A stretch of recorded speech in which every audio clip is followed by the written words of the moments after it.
Bien, nous allons démarrer ce webinaire. Donc bonjour à tous et merci de vous être inscrits à ce webinaire sur les MOOC et les SPOC et la manière dont ils s'intègrent aujourd'hui dans la formation professionnelle. Donc je vais commencer déjà par me présenter. Je suis Pierre Monclos, je suis directeur de projet SPOC, c'est-à-dire que je conçois chez Youno des formations adaptées des MOOC et parfois aussi des MOOC pour les entreprises. Loin de l'e-learning traditionnel, on travaille sur de nouveaux formats de formation en ligne et l'objet de ce webinaire d'une heure, c'est de vous expliquer pourquoi est-ce que les entreprises commencent à utiliser ces nouveaux formats, quelles opportunités présentent ces formats pour la formation professionnelle, mais aussi quelles sont les limites de ces formats qui ne se prêtent pas à tous les projets de formation. Donc comme je vous l'ai dit, ce webinaire va durer une heure. Nous avons environ, vous êtes 90 inscrits de différents profils. Ce webinaire s'adresse essentiellement à la fonction RH, puisque l'objet c'est de décrire comment la fonction RH peut s'emparer de ces nouveaux formats pour certains projets de formation. J'ai vu parmi les inscrits, vous êtes donc des RH, il y a des journalistes, il y a le secteur privé et le secteur public, il y a aussi le secteur académique. Nous avons des OPCA, dont nous reparlerons, et quelques étudiants aussi et formateurs. La majorité des participants sont basés en France. Nous avons quelques personnes qui sont basées dans d'autres continents, et notamment en Afrique. Donc bienvenue à tous. Donc pour démarrer, ce que je vous propose, c'est déjà de vous présenter le plan de cette intervention, sachant que vous allez pouvoir interagir pendant ce webinaire. Je vais revenir là-dessus. Le premier point, c'est qu'on va poser le contexte. Nous avons fait un sondage récemment auprès de 500 RH pour avoir leur avis sur la formation en ligne au sens large, donc pas uniquement les MOOC et les SPOC. Et on va revenir sur quelques résultats intéressants que j'aimerais partager avec vous, qui pourra susciter des questions, n'hésitez pas. L'idée, c'est de poser le contexte et après de voir dans ce contexte-là, au vu de ce que pensent les RH de la formation en ligne, comment sont arrivés les MOOC et les SPOC et comment est-ce qu'ils ont été utilisés. Le deuxième point, donc, que vous pouvez voir sur le PowerPoint, on va vraiment définir ce que sont ces acronymes et comment est-ce qu'on les utilise, qu'est-ce qu'ils recouvrent exactement. Et enfin, je reviendrai sur quelques cas d'entreprise qui nous ont sollicités et qui nous semblent des cas typiques de ce pourquoi les entreprises peuvent se tourner vers ces formats, que ce soit chez nous ou d'autres acteurs du marché. Donc trois cas d'entreprise différents. Et puis, donc vous voyez le dernier point, question-réponse en direct. Vous avez dans les fonctionnalités du logiciel qui vous permet de suivre ce webinaire la possibilité de poser des questions. Donc ce que je vous propose, c'est de poser vos questions en direct. J'essaierai de m'arrêter assez régulièrement pour pouvoir lire vos questions et y répondre. Le but, c'est que ce soit interactif et qu'on arrive quand même à cadrer tout ça dans une heure. Donc tout d'abord, comme je vous disais, par rapport aux résultats du sondage, c'est un échantillon qu'on considère représentatif qui était de 500 RH, puisque c'est exactement les mêmes tendances qui ressortent quand on discute avec d'autres acteurs qui font de la formation en ligne, quand on va en conférence, quand on se déplace dans les entreprises, ce sont les mêmes tendances, cela reste des tendances. Donc le premier point, vous devez voir à votre écran qui s'affiche un extrait, sachant que de toute manière, tous ces éléments-là, je vous les enverrai par email après, sous format PDF, avec des articles détaillés. Donc si vous voulez travailler dessus ou les étudier plus précisément, vous aurez tout ça dans votre boîte email cet après-midi. Le premier point qui est intéressant et sur lequel je voudrais attirer votre attention, c'est que la formation en ligne aujourd'hui, du point de vue des RH, c'est quelque chose qui est intéressant. Il y a une opinion largement favorable, parce que 80% des répondants ont répondu avoir une opinion largement favorable. C'était pas forcément évident dans le sens où l'e-learning traditionnel tel qu'il existe depuis les années 2000, alors quand je dis traditionnel, je vais caricaturer, mais toutes les premières formes d'e-learning ont souvent abouti à des échecs. Donc je dis souvent, il y a plein de cas où ça a très bien marché, pour des raisons sur lesquelles on reviendra, où les participants étaient isolés sur des modules figés, où il y avait très peu d'interactivité, on se sentait un petit peu seul derrière son ordinateur quand on suivait des formations. Et ce qui a donné une mauvaise image du e-learning. Pour autant, la formation en ligne au sens large garde une image favorable. Pour autant, beaucoup de chemin reste à parcourir, puisque là on l'a découpé, je ne vais pas rentrer trop dans le détail, mais on a découpé au sein de fonctions, et beaucoup estiment soit ne pas connaître suffisamment les dispositifs de formation en ligne, soit nous disent que presque la moitié des responsables RH, 50%, n'ont pas encore mis en place de dispositifs de formation professionnelle en ligne.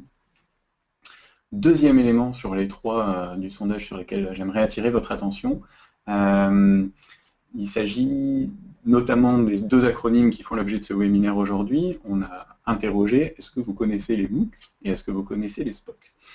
Donc là, c'est intéressant dans le sens où 90% des DRH et RRH et 83% des responsables formation connaissent les MOOC. Il y a exactement un an, on aurait fait le même sondage, on n'aurait pas du tout été sur les mêmes tendances, puisqu'en novembre dernier, on est intervenu dans une grande entreprise qui réunissait 50 responsables formation, et quand on a posé cette question en conférence, on avait une personne sur les 50 qui nous disait savoir ce qu'était un MOOC.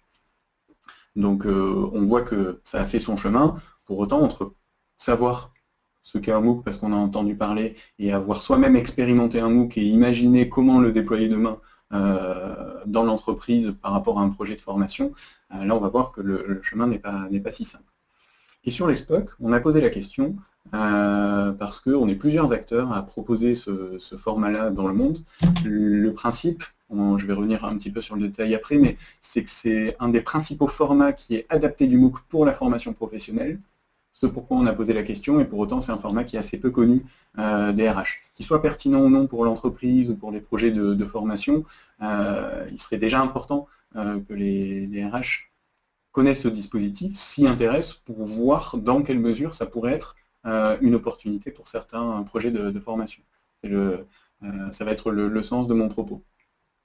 Et puis enfin, sur les atouts de la formation professionnelle en ligne, donc là vous voyez, on a retenu les 4 qui ont été le plus cochés, on pouvait choisir plusieurs atouts de la formation professionnelle en ligne, et donc je vais vous lire les deux principaux. Le premier, et donc là, comme tout acteur de la formation professionnelle digitale, on est ravi que ça soit ce qui l'emporte, c'est la plus grande souplesse pour les collaborateurs, puisque c'est l'une des raisons pour lesquelles ces formats sont arrivés, d'abord avec les MOOC et puis ensuite avec d'autres acronymes, c'est parce qu'ils permettent de remplir les promesses initiales de l'e-learning traditionnel, qui est qu'on peut se former à son rythme, où on veut et quand on veut. Et le deuxième élément, à 58%, le deuxième atout, c'est le coût. 58%, c'est intéressant comme indicateur, puisqu'en fonction de la manière dont on déploie des dispositifs de formation digitale, parfois, ce n'est pas forcément financièrement intéressant. Si vous construisez un dispositif entièrement sur mesure et qui va concerner 10 collaborateurs, d'autres dispositifs, qui soient à distance ou présentiels, seront plus intéressants uniquement sur le volet budgétaire. Donc maintenant qu'on a posé un petit peu le contexte, est-ce que déjà vous avez des questions? Je vois Louis-Philippe qui me dit qu'il a une question, donc n'hésitez pas à les poser. Et puis sinon, on va avancer dans la présentation. Bien, si les questions arrivent, je les prendrai au fur et à mesure. Ce que je vous propose, vu que l'objet du webinaire c'est de parler formation professionnelle, c'est de se mettre à la place d'un responsable formation. Et à travers ça, là c'est le constat qu'on a fait. Moi ça fait 6 ans que je travaille dans la formation professionnelle, donc en lien avec des responsables formation. Et depuis plus d'1 an chez Youno, j'ai dû rencontrer presque une centaine de responsables formation. Et c'est toujours ces mêmes tendances-là qui ressortent sur certains projets de formation. Que je vous propose de voir en détail. Juste avant, j'ai une question de Louis-Philippe qui me demande si les RH considèrent les MOOC et les SPOC dans un cas d'apport à une formation professionnelle ou s'ils peuvent envisager une formation professionnelle uniquement basée sur des MOOC et des SPOC. Alors ça, on va le voir, les deux sont possibles. En fait, vous allez pouvoir mixer des MOOC, des SPOC et d'autres formats, qui soient e-learning ou présentiels, ou prévoir des formations qui seront uniquement délivrés sous la forme de MOOC ou de SPOC. Donc pour se mettre à la place d'un responsable formation, alors en fonction de la taille de vos écrans et des réglages que vous avez, vous pouvez agrandir les slides que je vous diffuse, mais dans tous les cas, je vais tout vous lire et comme je vous ai dit, je vous enverrai ces éléments-là après. Je vais vous lire le premier problème qui est tout en bas, que nous remontent très régulièrement les responsables formation qui voient sur beaucoup de projets, qui est que la formation présentielle coûte cher en frais pédagogiques pour un retour sur investissement qui est difficile à mesurer. Ça, c'est vraiment un constat. Là aussi, c'est une caricature où on généralise, ce n'est pas le cas pour toutes les formations, mais souvent, c'est un problème quand on envisage un certain nombre de projets de formation et on va voir derrière quelles peuvent être les solutions. Le deuxième problème fréquent qui est rencontré par les services RH qui veulent mettre en place des projets de formation est que les coûts et les contraintes logistiques, quand on a aussi recours à de la formation présentielle, sont très élevés. Donc, il s'agit des salles, transport, logement. Moi, quand j'assistais à des conférences RH, certaines entreprises disent que ces coûts logistiques dépassent leurs coûts pédagogiques. C'est-à-dire que sur une année, pour 100 000 € de frais pédagogiques pour des projets de formation, il va y avoir plus de 100 000 € de coûts pour faire déplacer, que ce soit les participants ou les intervenants, pour louer des salles, etc.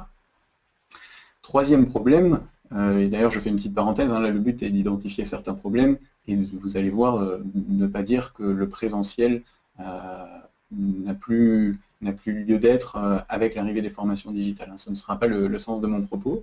Le troisième problème, c'est de préciser, il est difficile de connaître à l'avance la qualité de la formation et l'expertise du formateur.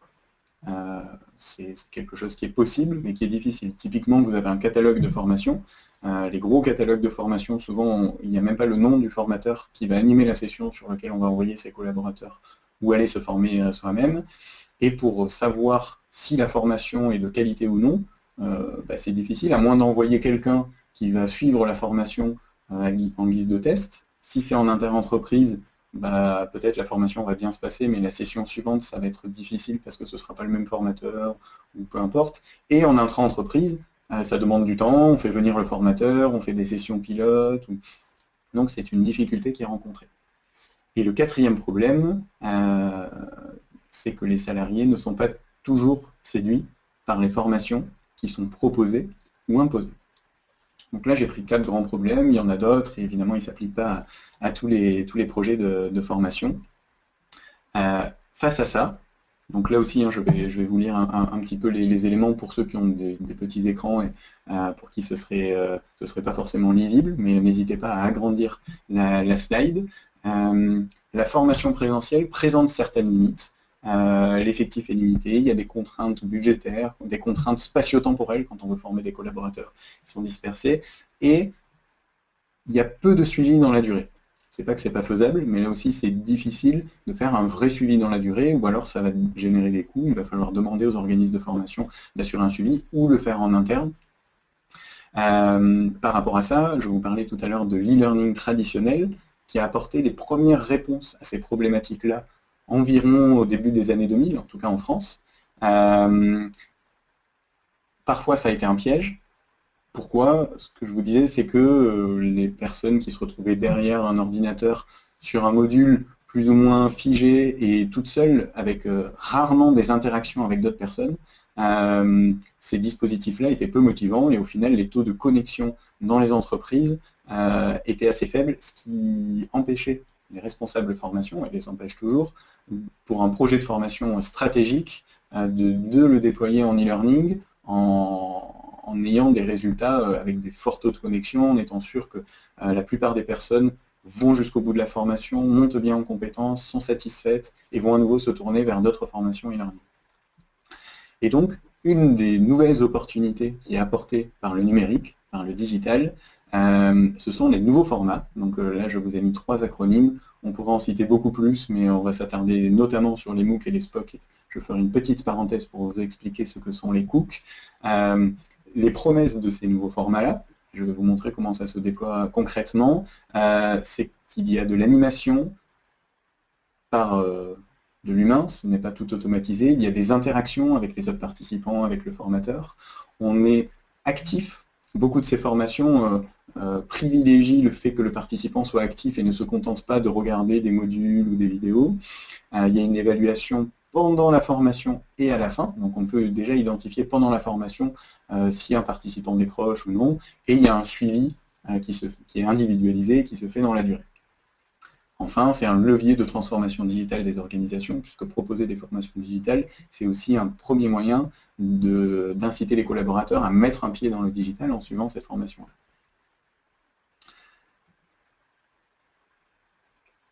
Alors, tout d'abord, je ne sais pas si tous les participants qui suivent ce séminaire ont déjà suivi un MOOC. Je vous propose qu'on s'arrête quelques secondes sur la définition de ce qu'est concrètement un MOOC. Et dans tous les cas, après, je vous proposerai différentes plateformes qui recensent les MOOC pour que vous puissiez, si vous ne l'avez pas déjà fait, aller tester par vous-même, vu que la quasi-totalité des MOOC sont gratuits, que vous puissiez vivre cette expérience et vous faire votre propre avis.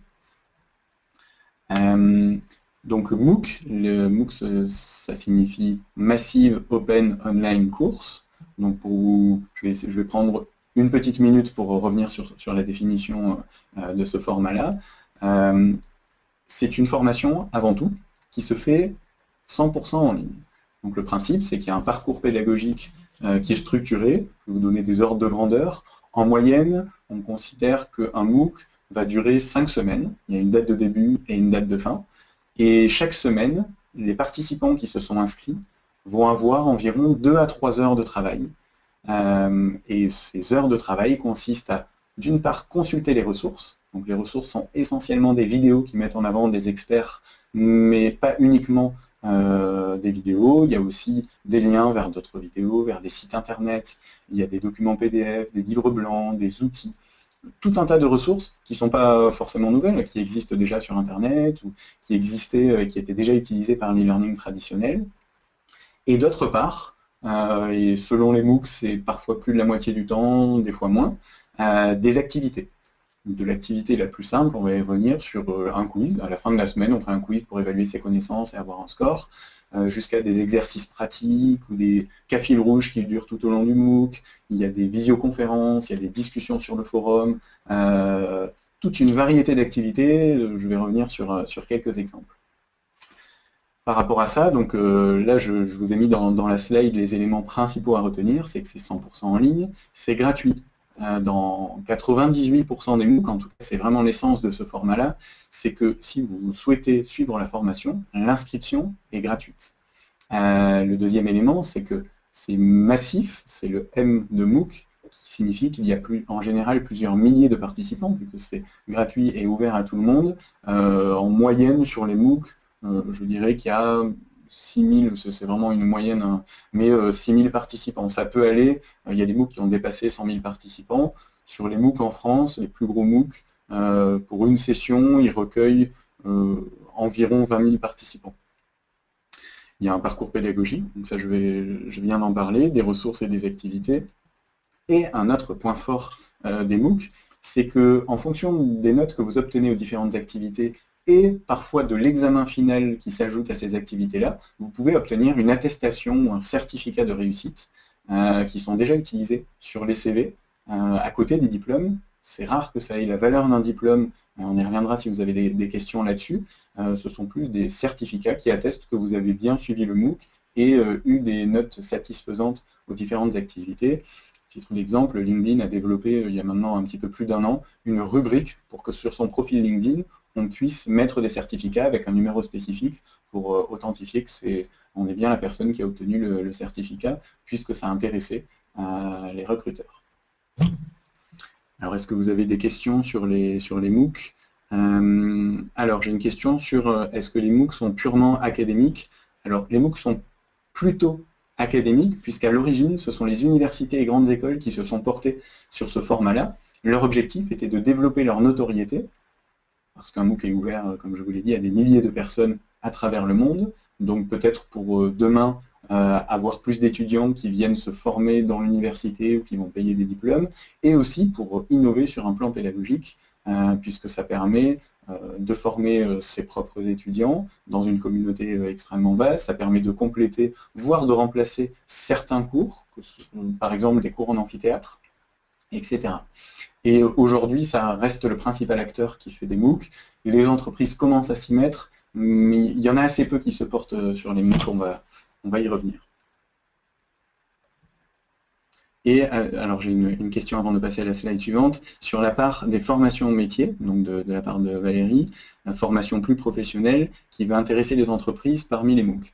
Alors là, j'ai pas une vision exhaustive. Si on devait prendre en France de notre constat qu'on partage avec d'autres acteurs, c'est que plus de la moitié des MOOC forment sur des sujets qui ont une vocation directement professionnelle.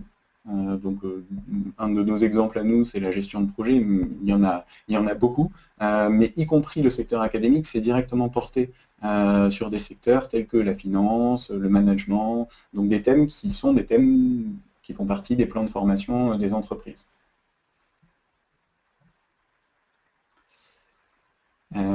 Là, je vous ai mis un aperçu, mais l'idée, c'est que si vous ne l'avez pas déjà fait, demain, vous alliez vous inscrire vous-même à un MOOC. On reviendra, puisque les SPOC ressemblent au MOOC, pour voir à quoi ça ressemble de l'intérieur dans quelques minutes.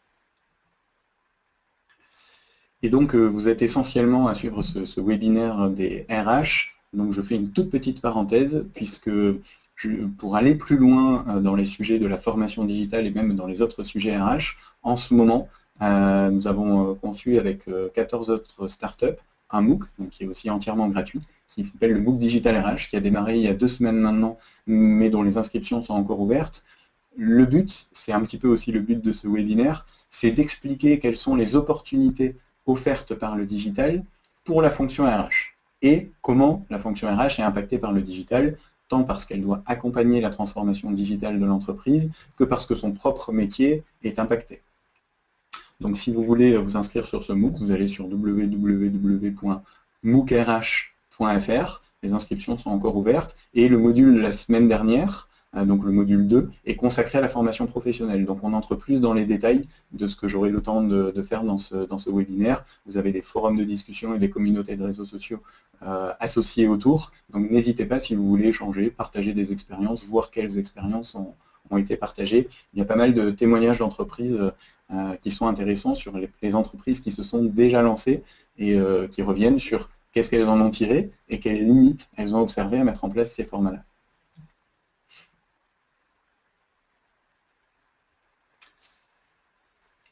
Alors, aujourd'hui, quand on est dans une entreprise, dans un service RH, comment est-ce qu'on peut utiliser l'offre de MOOC existante pour former ses propres collaborateurs? C'est une question qui revient très souvent.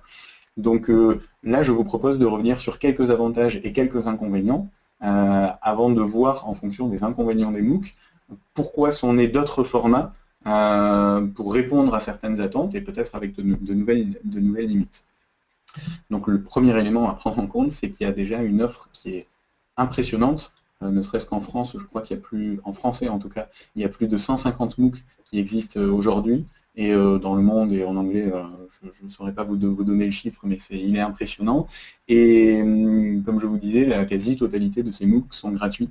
Donc là, je vous ai mis les logos de 3 plateformes qui ont pour vocation de recenser tous les MOOC. Donc ce sont des plateformes gratuites, vous avez des moteurs de recherche. Et si vous voulez vous former demain sur la comptabilité, sur les approches agiles de gestion de projet, sur le HTML5, etc. Vous allez sur ces sites-là, donc qui sont MyMOOC, MOOC francophone et Annuaire MOOC. Là aussi, je vous enverrai ces éléments, donc vous aurez les adresses. Vous avez un moteur de recherche et vous trouvez les différentes formations avec les dates à laquelle elles vont démarrer, dans quelles conditions elles se déroulent, qui sont les intervenants, quels sont les programmes, etc. Donc ça, vous pouvez l'utiliser. L'intérêt, c'est que vous envoyez des collaborateurs au sein d'une formation où il y a une énorme communauté. Donc la richesse des interactions et des échanges possibles peut présenter de vrais intérêts. Alors souvent on me dit c'est notamment sur des sujets nouveaux. Je ne réponds pas uniquement, mais c'est vrai que sur les sujets nouveaux où on ne sait pas encore tout, il y a un très fort besoin d'échanger avec ses pairs, avec une personne qui a le même métier que soi ou un métier différent dans une autre entreprise, pour savoir comment est-ce qu'elle applique le sujet qui fait l'objet du MOOC dans son quotidien professionnel. Et puis c'est un format qui est souple, puisqu'on a une liberté de se former dans ces 5 semaines, les 2 à 3 heures de travail par semaine, on les fait quand on veut. Il n'y a que les visioconférences qui ne sont pas forcément obligatoires qu'on doit suivre en direct, mais les ressources, on les consulte si on veut tout consulter dès que ça ouvre le lundi matin, puisque chaque module ouvre en début de semaine traditionnellement. On peut les consulter toutes d'un coup, on peut regarder pour 2 jours plus tard, on peut revenir sur ces ressources, et pareil pour les activités. Les activités souvent ont des deadlines, mais on vous laisse 1 semaine, 2 semaines, 3 semaines, ça va dépendre des activités pour les faire. Donc ce format qui est souple intéresse les collaborateurs, c'est d'ailleurs ce qui a fait le succès des MOOC, et nous on a fait environ 25 MOOC, et sur la plupart, dans les questionnaires d'entrée, on a fait remonter les informations, et plus de 75% des participants étaient des salariés en poste. Là où on pourrait penser que ce sont des étudiants, puisque c'est le secteur académique qui les propose, que les salariés en poste ont déjà des formations proposées par leur entreprise, ou pas le temps, puisqu'elles travaillent toute la semaine. Non, ces personnes-là sont des salariés en poste dans 3/4 des cas. Je ne sais pas si ça s'applique à tous les MOOC. En tout cas, c'est ce qu'on a observé, nous, notamment sur les sujets de gestion de projet, d'innovation, d'entrepreneuriat, etc. Il y a d'autres avantages, pour aller vite, n'hésitez pas à poser des questions. Alors, côté avantages, comment peut-on, grâce au MOOC, évaluer l'acquisition des connaissances et compétences des apprenants? Alors, il y a des quiz, et on va y revenir, il y a d'autres activités qui sont soit évaluées par l'équipe pédagogique, ce qui est assez rare dans le cadre des MOOC, puisque comme je vous le disais, on peut aller jusqu'à 20 000 participants, soit évaluées par exemple par les pairs. C'est une innovation sur laquelle, qui est arrivée avec les MOOC, où le principe c'est que les plateformes proposent d'envoyer un rendu à un exercice, et en échange, on reçoit 3 exercices d'autres participants, on a un barème, et on évalue ces autres personnes. L'intérêt c'est que ça permet d'avoir une correction massive, entre guillemets, mais aussi et surtout, l'intérêt pédagogique, c'est que quand on doit soi-même corriger d'autres devoirs, on apprend de ces devoirs-là, en reformulant soi-même pour expliquer à la personne, par exemple, ce qu'elle n'a pas compris. Sinon, on avait déjà un acquis, on le consolide, donc ça a aussi de réelles vertus pédagogiques. Sur les limites des MOOC pour la formation professionnelle. Il y a différentes limites des MOOC, il y a beaucoup de débats là-dessus, mais là aussi, sur tous les responsables formation qui sont venus nous voir à l'époque où on proposait nous uniquement des MOOC pour le secteur académique, 3 éléments revenaient systématiquement. C'est oui, mais moi demain, si je forme des collaborateurs sur un MOOC, comment est-ce que je fais pour suivre ces collaborateurs, savoir où ils en sont, savoir s'ils ont réussi? Comment est-ce que les participants vont pouvoir échanger avec le formateur, puisque par essence, dans de la formation professionnelle, il faut pouvoir poser ses questions, avoir des réponses, et l'idéal est d'avoir de la réactivité et de pouvoir solliciter l'expert sur son propre cas.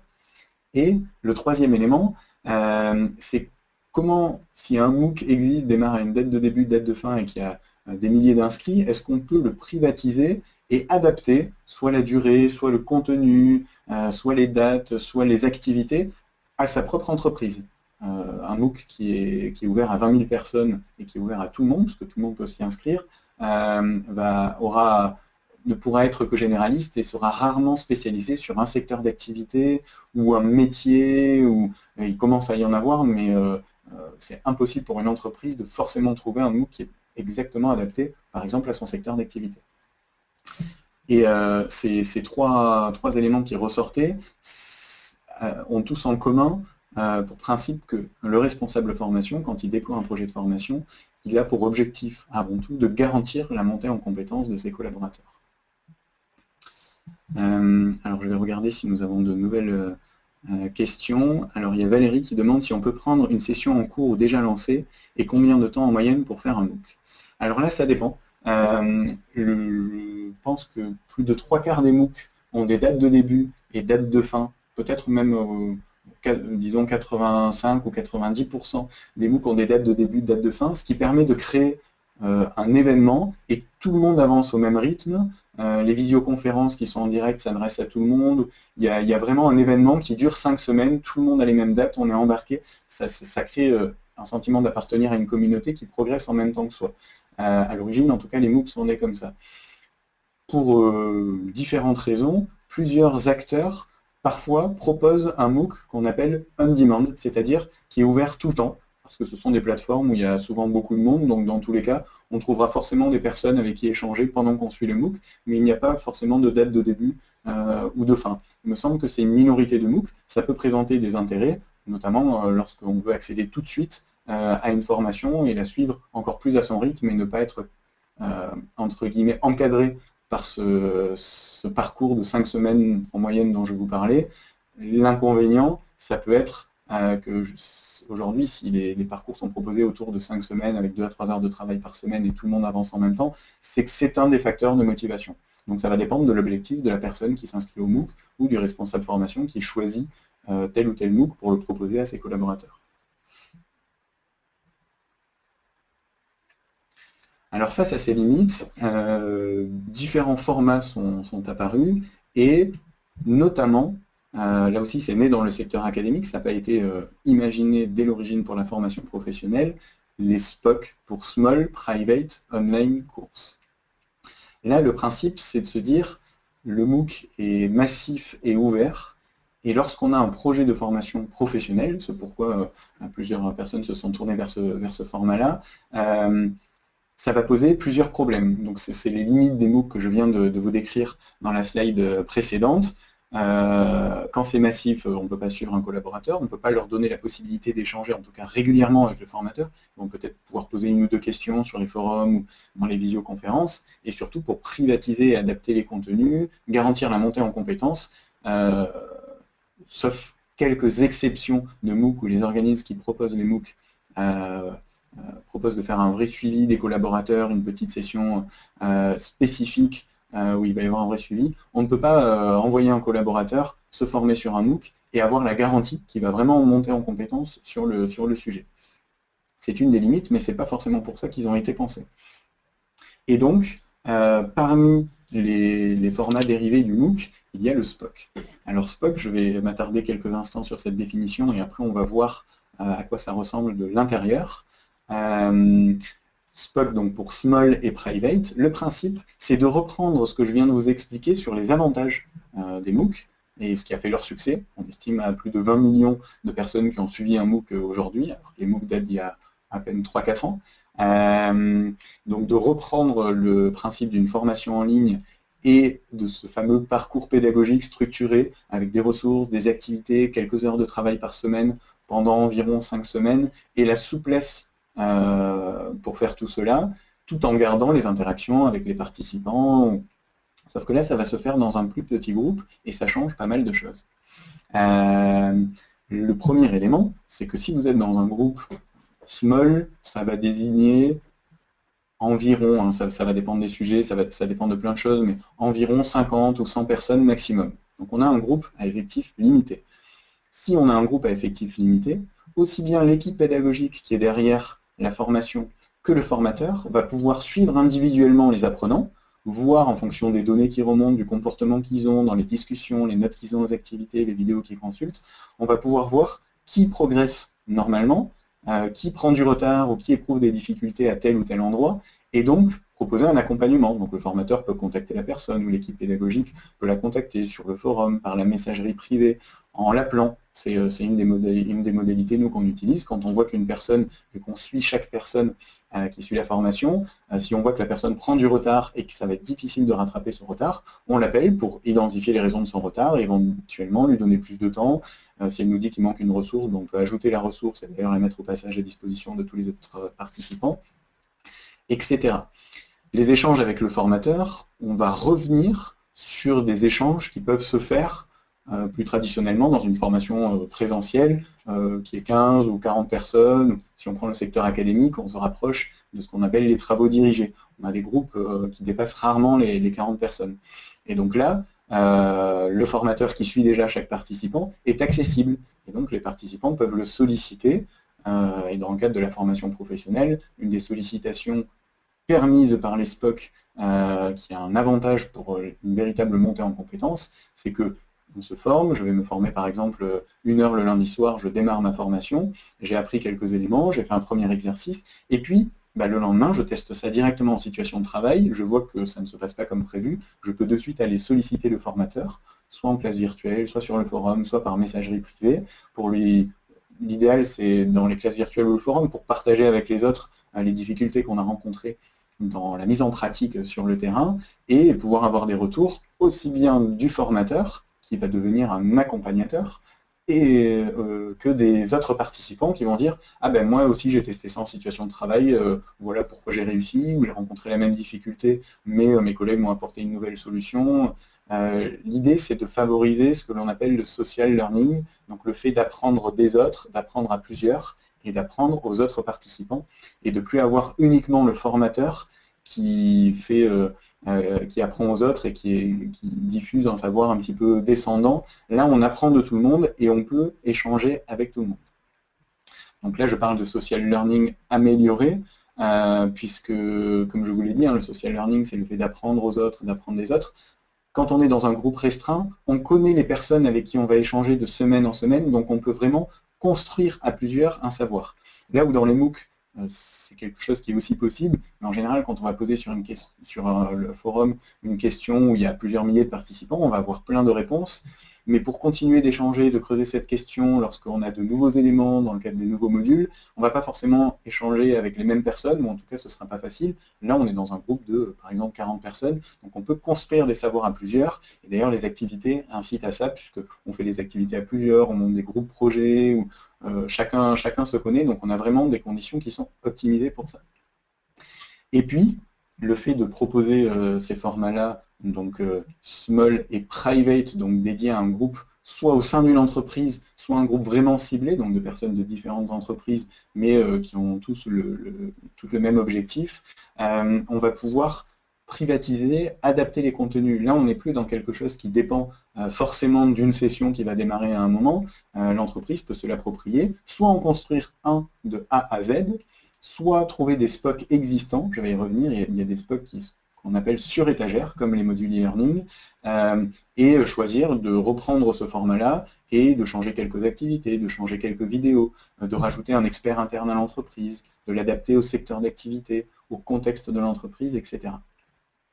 Et donc, on se retrouve dans des conditions où les organismes qui proposent ces formats-là peuvent avoir la promesse de garantir la montée en compétences des collaborateurs. Donc j'ai essayé d'être synthétique sur cette définition, on va voir à quoi ça ressemble de l'intérieur. Je vois qu'il y a quelques questions. On a Sandrine qui nous demande sous quelles conditions les OPCA remboursent ces formations-là.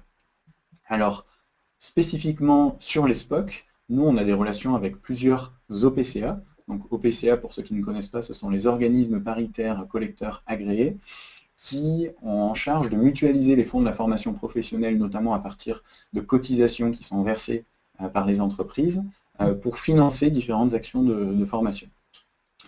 Les conditions de financement, il y en a plusieurs, je vais revenir sur les principales. Déjà, il faut que la structure qui propose la formation, en l'occurrence ici le SPOC, soit un organisme de formation. C'est le cas de la plupart, je ne sais pas si c'est le cas de tous, mais en tout cas, la plupart des acteurs en France avec qui on échange, qui peuvent proposer des formats qui tournent autour du SPOC, ont obtenu le statut d'organisme de formation. Et ensuite, le SPOC correspond à la définition d'une action professionnelle au sens juridique du terme. Là, je fais une toute petite parenthèse. Depuis la réforme de la formation, la définition a évolué et le Code du travail précise qu'une action de formation professionnelle est une action de formation qui se fait tout ou partie à distance. Donc on peut avoir une formation entièrement à distance, et là je vous renvoie il y a un décret notamment qui précise dans quelles conditions une formation à distance peut être une action de formation professionnelle, c'est-à-dire qu'il faut qu'on puisse évaluer le participant, que ce dernier puisse avoir un interlocuteur technique s'il rencontre des problèmes sur la plateforme, un interlocuteur pédagogique s'il veut approfondir un point. Bref, je ne vais pas entrer dans le détail de ces conditions-là, mais il y a un décret qui le donne très précisément. Et alors je ne maîtrise pas les formats que proposent tous les acteurs en France. En tout cas, nous aujourd'hui, on remplit les conditions de ce décret-là, puisque c'est comme ça qu'on peut garantir la montée en compétences des collaborateurs, c'est en évaluant pendant et après la formation, en faisant un suivi individuel des participants, etc. Et donc on a déjà ces formats qui sont très récents, qui sont financés par des OPCA. Je regarde si vous avez d'autres questions sur les SPOC, sinon je vais continuer pour qu'on fasse une petite visite de l'intérieur. Alors à quoi ça ressemble un SPOC? Là je vous ai mis des captures d'écran qui globalement sont représentatives, puisqu'après ça va dépendre de sur quelle plateforme est proposé le SPOC, ça va dépendre de l'organisme qui le propose, il va y avoir plein d'éléments à prendre en compte. Ici, je vous ai mis une capture d'écran d'une page relativement classique d'une ressource vidéo. Donc quand vous naviguez, vous vous connectez et vous commencez votre formation, vous voyez au centre de la page une vidéo que vous pouvez lancer, ici sur les méthodes agiles de gestion de projet. Le formateur qui utilise une présentation dynamique apparaît en petit en bas à gauche. C'est une des modalités. Souvent, on les voit apparaître même de manière plus importante sur l'écran, puisque les MOOC et les SPOC ont apporté ça, contrairement à l'e-learning, de remettre les experts sur le devant de la scène, puisque c'est ces experts-là avec qui on va échanger après sur les forums, dans les classes virtuelles, etc. Donc, ça réhumanise très clairement les formations à distance et les formations e-learning. Les vidéos, en général, durent en moyenne 6-7 minutes. Au-delà, on perd les participants. C'est lourd de suivre une vidéo puisqu'on n'est pas actif, même si on prend des notes pendant une vidéo. Donc il y a un certain nombre de ressources, mais les vidéos sont limitées dans le temps, justement pour pas qu'on se retrouve et qu'on retombe dans des conditions où on regarde pendant 1 heure une vidéo tout seul derrière son ordinateur sans être actif. Ce ne sont pas de bonnes conditions pour apprendre en ligne. En tout cas, c'est notre conception, mais elle est partagée par beaucoup d'acteurs dans ce domaine-là. Et puis, dans la quasi-totalité des cas, on propose des ressources complémentaires sous la vidéo. C'est-à-dire que votre parcours pédagogique, parmi les ressources, vous avez tout un tas de vidéos qui sont assez courtes, qui synthétisent les messages, et vous allez approfondir ces sujets dans les activités. Mais si vous voulez les approfondir de votre côté, que ce soit pendant la formation ou plus tard, souvent on met à disposition ce que l'on appelle des ressources complémentaires. Donc ce sont des liens. Ici, on propose de télécharger le rapport d'une enquête complète sur les approches agiles de gestion de projet. Ça peut être des liens vers d'autres mini-formations, vers des vidéos, vers des témoignages d'entreprise, etc. Le but, c'est que le participant, en fonction de son besoin, soit se contente de la ressource qu'on lui propose, c'est-à-dire la vidéo, qu'il peut voir une ou plusieurs fois et quand il veut, soit veuille creuser le sujet, aller plus loin et qu'on lui mette à disposition des contenus qui sont pertinents pour approfondir ce sujet-là. On parle de curation de contenu. Ici, il y en a une, sous certaines vidéos, il peut y en avoir 20. Ça va dépendre de la formation, du thème de la vidéo. On va jauger, parce que si on propose aussi trop de ressources, ça va être difficile pour la personne de s'y retrouver. Une autre modalité, c'est parfois on propose des parcours de ressources complémentaires pour que la personne les consulte une par une dans une logique progressive. Deuxième élément des SPOC est là côté activité. Donc là, je vous ai mis aussi des captures d'écran. Donc si votre écran est petit, vous ne pourrez pas forcément lire. Là, peu importe le texte, c'est pour vous donner des exemples. Le premier, la capture d'écran qui est en haut, vous voyez les pièces de puzzle, ce sont les cas fils rouges. Ça, c'est quelque chose qui est déployé, en tout cas chez nous, dans 98% des SPOC. C'est un cas pratique qui va durer tout au long de la formation. Plutôt que de proposer des exercices isolés pour aller dans le sens d'une homogénéisation du parcours et d'une continuité de la formation, pendant les 5 semaines, on va découvrir, alors c'est souvent une entreprise fictive, qui est confrontée à différentes problématiques, et chaque semaine, on va être invité à appliquer ce qu'on vient d'apprendre sur cette entreprise fictive. Le but, c'est de trouver un contexte extrêmement réaliste, où on peut déjà solliciter les apprenants sur ce qu'ils viennent d'apprendre, et les rendre actifs. C'est une des principales activités, et quand on l'adapte en intra-entreprise, c'est un des premiers éléments nous qu'on préconise d'adapter, c'est-à-dire si vous avez un SPOC qui existe déjà, vous voulez le déployer dans votre entreprise pour X collaborateurs. Là, je vous dis qu'on utilise une entreprise fictive. L'idée, c'est que vous preniez un projet de votre entreprise, soit qui pourrait s'y réaliser, soit qui s'est déjà réalisé, sur lequel on va solliciter les participants, pour leur montrer la réalité avec le terrain et à chaque fois être au plus proche de ce qui les intéresse dans leur quotidien professionnel. Deuxième type d'activité, j'en ai déjà parlé parce que c'est très fréquent dans les MOOC et dans les SPOC, on reprend cette activité, sauf qu'on ne l'utilise pas de la même manière, ce sont les quiz. Donc généralement, à la fin de chaque module, en général un module dure une semaine, donc à la fin de chaque semaine, on fait un quiz qui va nous permettre d'évaluer nos connaissances avec 10 à 20 questions, pas forcément très compliquées, ça va dépendre du sujet. Donc déjà, c'est de l'auto-évaluation. Et puis pour l'équipe pédagogique et le formateur, on voit aussi comment progressent les participants. Alors le quiz a ses avantages et ses limites. Les avantages, c'est que c'est assez simple pour une personne de s'auto-évaluer, mais ce n'est pas forcément représentatif de tout ce qu'elle a appris pendant la semaine. Les limites, c'est la nature des questions, où en général, on ne peut pas proposer de champ ouvert, sinon ça nécessiterait la correction du formateur, et donc dans ce cas-là, on va aller sur d'autres activités. Pour autant, le quiz tel qu'il est utilisé dans les SPOC, nous, souvent, on propose 3 tentatives. Le but, c'est pas d'avoir une note sanction, c'est-à-dire si j'ai pas très bien compris le module, j'ai 2 sur 10 au quiz, et bon, je peux aller reconsulter les ressources, mais j'ai eu 2 sur 10 au quiz. Le but, c'est que la personne fait une première fois le quiz. Si elle a une bonne note, elle se dit, bon, je peux considérer que j'ai bien compris ce module, et je vais attendre le suivant ou déjà démarrer le suivant. Et en fonction du nombre de mauvaises réponses qu'elle a, qu'elle puisse avoir des indices. Donc je réponds à cette question, on me dit que la réponse n'est pas bonne, on va me donner des indices, et je vais pouvoir refaire jusqu'à 3 fois le quiz.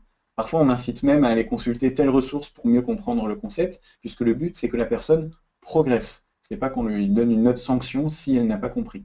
Donc parfois on pourrait même imaginer aller jusqu'à 4 ou 5 tentatives si le quiz est plus compliqué. Voilà de manière là aussi synthétique sur le cas fil rouge et les quiz. Et donc j'ai une question d'Annick qui demande si le SPOC est essentiellement destiné à la formation intra. Alors à l'origine, nous, les premières demandes des entreprises, c'était pour de l'intra-entreprise, avant même qu'on déploie ce format-là et qu'on communique sur le fait qu'on pouvait le proposer aux entreprises. Mais on va voir juste après que il présente un certain nombre d'opportunités similaires au MOOC, et donc il y a aussi plusieurs plateformes. Chez nous, c'est Captain Spock, je vais vous montrer un extrait, mais il y en a d'autres qui apparaissent depuis quelques mois. Voilà, un petit peu plus d'un an, donc on en a 32 que vous pouvez aller consulter. Vous avez des teasers, des extraits de la formation si vous voulez vous faire un avis. Mais il y a plusieurs plateformes de Spock inter-entreprise. Donc là, le principe, c'est que le SPOC existe déjà, il y a une date de début, une date de fin, et on peut inscrire un ou plusieurs collaborateurs. C'est payant à la différence des MOOC, et les groupes sont de 50 ou 100 participants maximum selon les thèmes. On va y revenir dans une slide suivante. Parmi les activités, donc qui sont inspirées des MOOC, à gauche, c'est une capture d'écran d'un forum de discussion. Alors là, normalement, si vous suivez ce webinaire, vous êtes j'en suis sûr, familier avec les forums de discussion.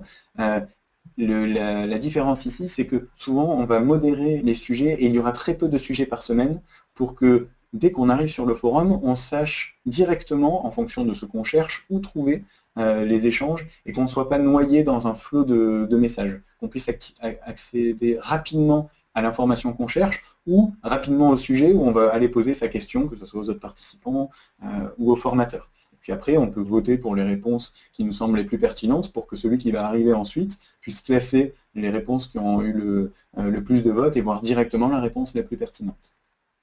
Il y a un autre élément, alors là, qui est très important dans les formations en groupe réduit, donc dans les SPOC. En tout cas, nous, c'est vraiment les retours qu'on a des responsables formation et des participants.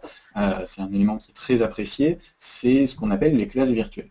Donc dans les MOOC, vous le savez probablement, il y a 3, 4 ou 5 visioconférences qui sont des temps en direct où le formateur et éventuellement plusieurs personnes vont faire le point sur le MOOC et présenter des sujets complémentaires pendant environ 1 heure. C'est en direct, même si c'est enregistré, on peut le consulter après. L'intérêt, c'est que c'est un temps en direct et tout le monde se retrouve au même moment. Et comme dans ce webinaire, les personnes peuvent poser des questions via le chat, il peut y avoir une dynamique d'échange. Ici, vu qu'il n'y a qu'un groupe à effectif limité et que, disons, 40 personnes, la visioconférence se transforme en classe virtuelle. C'est-à-dire que là, je vous ai mis un des extraits parmi d'autres, où vous voyez au milieu une slide où on fait le point sur quelques éléments, et puis à droite, différents participants et la formatrice. Alors on n'a pas affiché tout le monde, mais on pourrait afficher une mosaïque de toutes les personnes. Le but, c'est que chacun prenne la parole. Il ne faut pas que ce soit descendant. Donc le formateur fait un point pendant 5 minutes en général au début de la classe virtuelle, et le reste du temps, c'est chacun qui va intervenir en direct pour parler des difficultés qu'il rencontre, dire ce qu'il a apprécié, dire ce qu'il souhaiterait avoir dans les prochains modules, ou faire part de ses retours d'expérience. Là, on donne la parole aux différents participants. Et c'est l'intérêt d'avoir un groupe limité. Alors là, il nous reste à peu près 10 minutes et le temps passant vite, je n'ai pas le temps d'entrer dans tous les détails de la pédagogie qui est utilisée dans les SPOC, puisqu'il y a beaucoup de modalités, là je viens de vous en présenter quelques-unes, mais qui sont utilisées dans ces formats-là, pas systématiquement, ça va dépendre à chaque fois des objectifs de la formation, du thème, du public, etc. Donc dans l'email que je vous enverrai après, je vous donnerai un lien vers un livre blanc, donc qui est gratuit. Là, l'objet de ce livre blanc, c'est de vous montrer à l'intérieur des SPOC comment est pensée la pédagogie, avec des exemples concrets. Ce sont uniquement des exemples qu'on a déjà réalisés, soit en inter-entreprise, soit en intra-entreprise pour des projets spécifiques.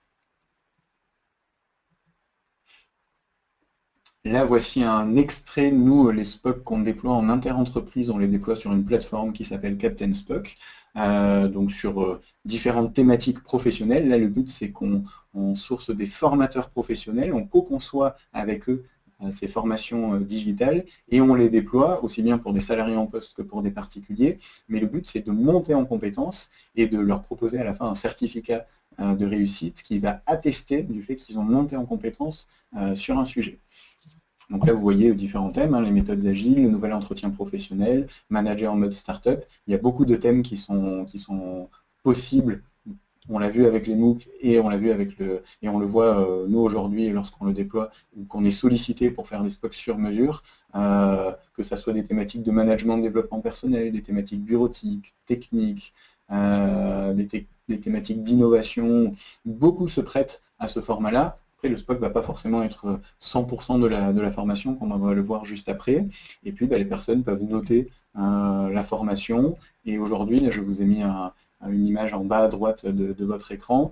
Vu qu'on a 32 SPOC, on est un organisme de formation, on a sorti le premier, et j'espère que d'autres en sortiront, catalogue de SPOC inter-entreprise pour que les responsables de formation puissent avoir cet outil-là et ne plus avoir uniquement les catalogues de formation traditionnels, soit de modules sur étagère e-learning, soit de formation présentielle, mais puissent aussi piocher dans ces nouveaux formats sur des formations qui sont déjà conçues, avec des dates prédéfinies, etc.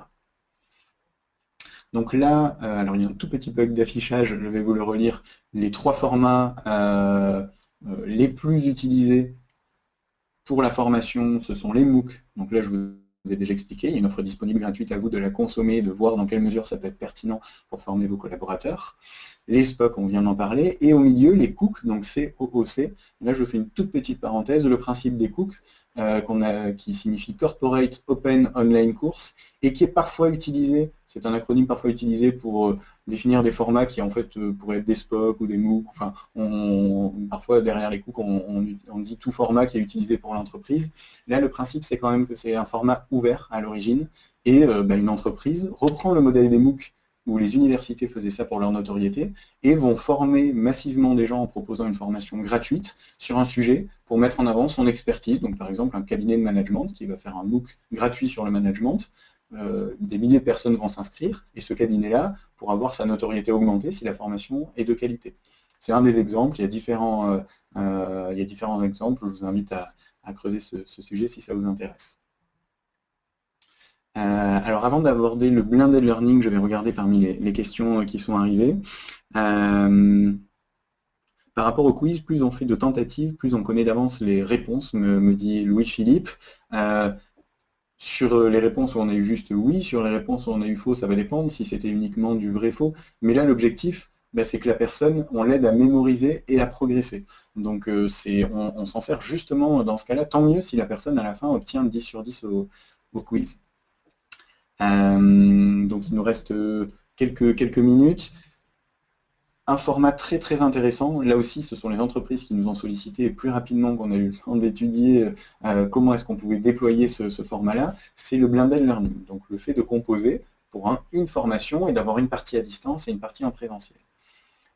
Donc pour vous faire de manière très synthétique le résumé, tel qu'il a été déployé, donc on peut parler de blended learning traditionnel, et je vais caricaturer, c'était évidemment pas toujours comme ça, mais souvent on proposait la théorie à distance en amont, puis un module e-learning sur la théorie d'une formation, et puis après on avait, au lieu de 2 jours, on avait juste une journée en présentiel pour faire les activités, puisqu'on avait déjà acquis la théorie.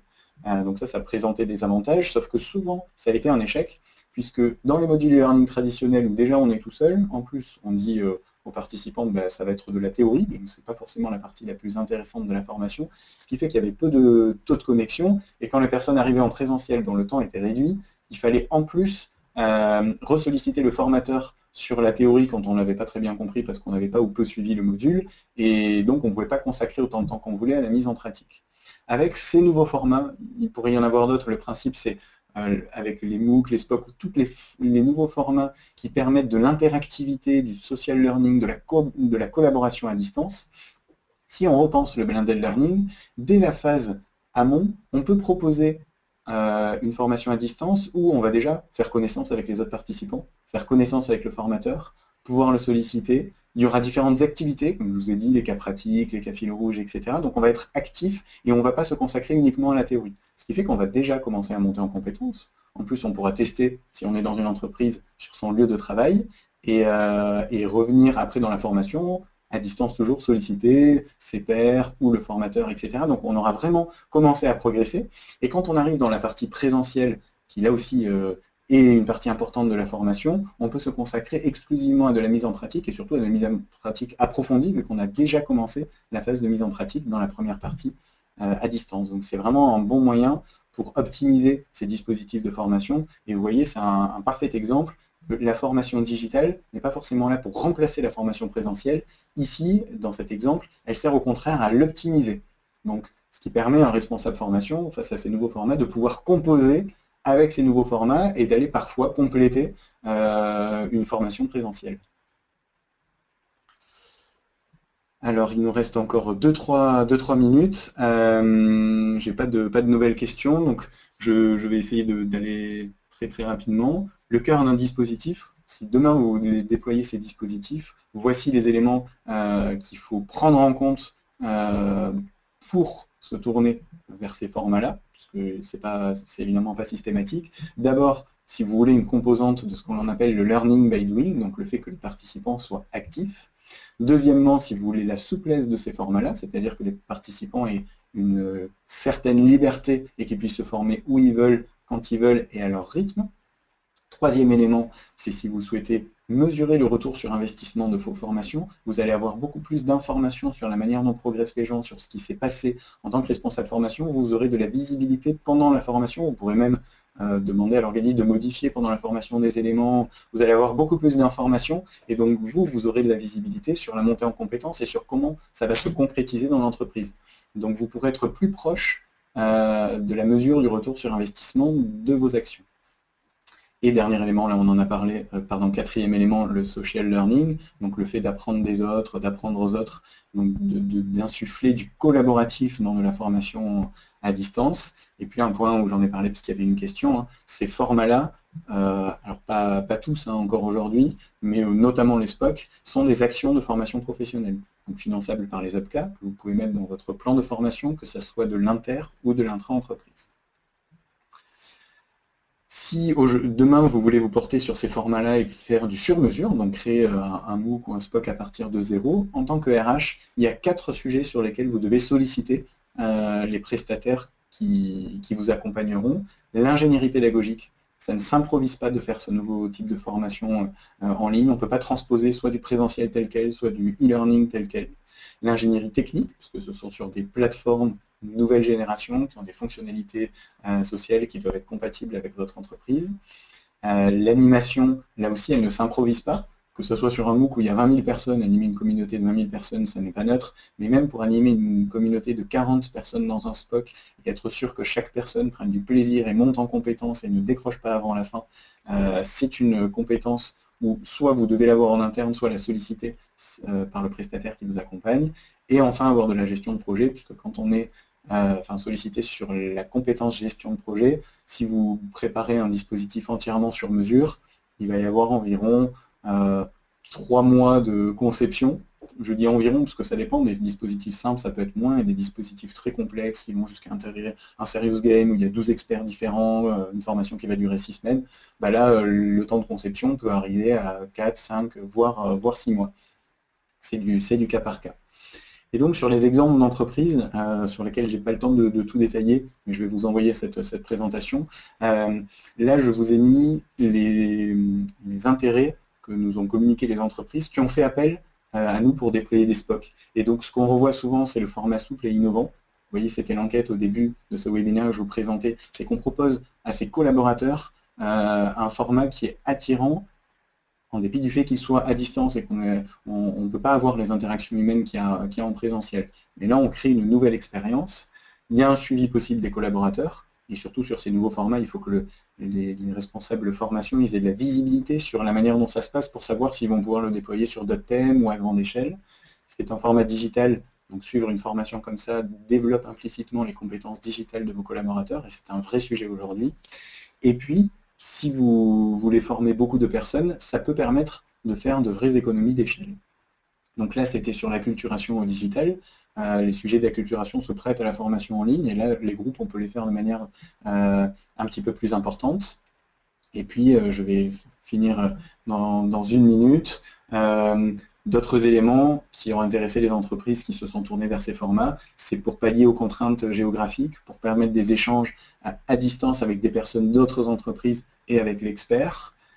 Et puis, pour la dimension collaborative qui permet de monter en compétences de manière différente à distance. Voilà, je ne vais pas entrer dans le détail aussi des projets sur mesure, puisqu'on en a un petit peu parlé, et puisque l'heure est arrivée, nous allons arrêter ce séminaire. Je regarde s'il y a d'autres questions, puisque je vois que vous êtes encore beaucoup connectés. Alors parmi les questions aussi que j'ai reçues avant, est-ce que ces formations-là sont diplômantes? Aujourd'hui, il y en a très peu. Parfois, il y a des parcours de MOOC qui peuvent donner des titres officiels. C'est le cas d'Open Classroom qui a réussi à composer un parcours de différentes formations et qui donne un titre reconnu par l'État. À l'étranger, il y a aussi quelques initiatives comme ça. Et parfois, on peut obtenir juste des parties de diplôme, des crédits ECTS pour ceux qui connaissent. C'est le cas pour le MOOC gestion de projet ou le MOOC du manager leader qui va redémarrer en mars, qui est un MOOC que je vous préconise vraiment de qualité proposé par Cécile Dejoux du CNAM, qui, lorsqu'on passe une évaluation authentifiée, on peut avoir 1 ou 2 crédits ECTS. Alors on est encore loin d'un vrai diplôme, mais c'est le chemin d'un diplôme. Dans les autres questions que j'avais, c'est est-ce qu'on peut faire ces formations-là hors ou sur le temps de travail? Alors si vous êtes un RH et que vous proposez ça à vos collaborateurs, par définition, si c'est de la formation professionnelle, ça va être sur leur temps de travail. Après, beaucoup de choses sont possibles et on voit des entreprises qui proposent une liste de MOOC à leurs salariés et de leur dire si vous voulez les suivre, ça va vous demander 3 heures de travail par semaine, et bien vous pouvez faire 2 heures sur votre temps de travail. La 3e heure, ce sera libre à vous de la faire si vous le souhaitez, et ce sera sur votre temps personnel. Donc il y a aussi des initiatives comme ça pour inciter les collaborateurs à aller sur ce type de formation-là. Dans les autres questions, ah oui, alors celle-là, elle revient très souvent et elle est très importante. J'ai oublié d'en parler sur les conditions de réussite. Les éléments qui sont importants à prendre en compte, c'est d'avoir de bonnes conditions pour suivre la formation. Dans un open space, c'est pas forcément la meilleure condition pour suivre un MOOC ou un SPOC, surtout si on est dans une classe virtuelle et qu'on doit parler dans son micro. De se fixer à l'avance des créneaux dans son agenda pour suivre la formation, parce que même si on a la souplesse de pouvoir le faire quand on veut, si par définition on se dit je vais me former quand je veux, je verrai quand j'aurai le temps, on se fait vite rattraper par la charge de travail, les imprévus, les urgences, les sollicitations des collègues, etc. Donc une des conditions de réussite, c'est d'inciter les collaborateurs à déjà se bloquer quelques plages et après de suivre la formation sur ces plages-là ou alors de les décaler, mais c'est un facteur de réussite. Et puis surtout, d'être bien clair sur les objectifs et de demander aux participants au début de la formation, de se fixer leurs propres objectifs et de leur rappeler pendant la formation pour qu'ils se mettent en phase. Moi, mon objectif, c'était de monter en compétence sur les approches agiles de gestion de projet pour l'appliquer demain dans mon quotidien de travail. C'est un objectif clair que la personne peut se fixer elle-même et se remémorer pour se motiver dans la formation. Et donc j'ai une question, alors Louis-Philippe nous pose une nouvelle question. Finalement, que penser d'une formation uniquement basée sur des MOOC? Alors, il y a déjà des entreprises qui... Alors, je ne sais pas si vous posez la question pour de la formation professionnelle. Il y a déjà des formations qui se font là-dessus et sur certains sujets, et notamment les sujets de sensibilisation, d'acculturation, pour nous, ça s'y prête très bien. On a vu des dispositifs qui ont très bien marché, mais il faut faire attention. Hein. Il y a plusieurs pièges et il faut être sûr qu'on pourra atteindre les objectifs via ces formations-là. Et si vous le parliez dans le cadre d'une formation reconnue par l'État, alors là, je ne l'ai pas vu de l'intérieur, mais vu la manière dont on voit les personnes monter en compétences sur des MOOC et des SPOC, dans la mesure où il y a un vrai parcours défini, des objectifs et un accompagnement de ces personnes, je n'ai pas de doute que ça puisse être une vraie opportunité pour se former, qu'on soit étudiant, demandeur d'emploi ou salarié, qu'on le fasse dans le cadre de l'entreprise ou dans le cadre du secteur académique. En tout cas, c'est mon point de vue. Je pense qu'il est partagé par un certain nombre d'acteurs, dont ceux qui proposent ces formats-là aussi. Et puis, dernière question sur les prérequis techniques.